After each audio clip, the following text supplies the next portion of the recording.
Leaders are going to be judged by their manifesto. They are going to be judged by the content of their character. They are going to be judged by their performance, by their scorecard, and by what they can deliver for our nation.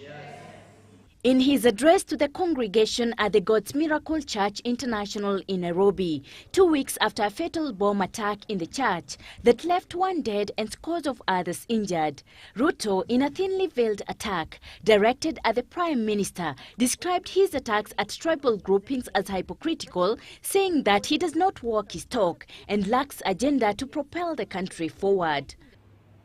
The tragedy we have in our country is that the people who preach against tribalism are actually the high priests of tribalism. They practice tribalism, they preach something else. Actually, it is a case of people preaching water while they take very heavy wine.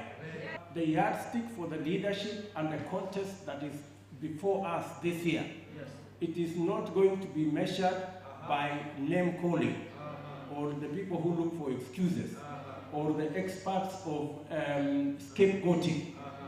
It is going to be judged on the content of what you want to do for our country. It is going to be judged by the plan you have for our nation. It is not going to be another Tosha. There is not going to be another Tosha. I think there are people who have a hangover of another Tosha. We want to tell them Kenyans are a lot wiser. This time round, they are going to choose their leaders.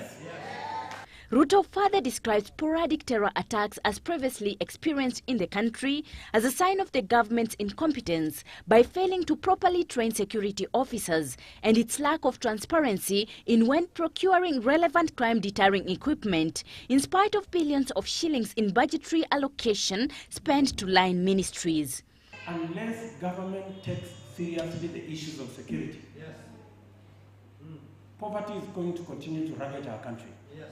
Hunger is going to be our portion. Unemployment is going to increase because without adequate security for men and women and their property, no investors will come to our country. No tourists will come to our country. And without expanding tourism and investment, we will not be able to tackle the challenges of poverty and the challenges of unemployment. We have to remove the artificial barriers between the army and the police and the AP and the GSU so that they can work as a unit and create synergy so that we can secure our country, increase our investments, make sure that there are enough tourists so that we can deal with poverty and unemployment.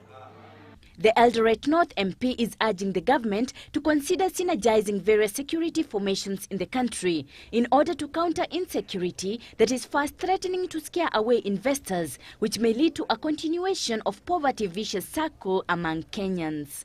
Violet Makindo, GBS News.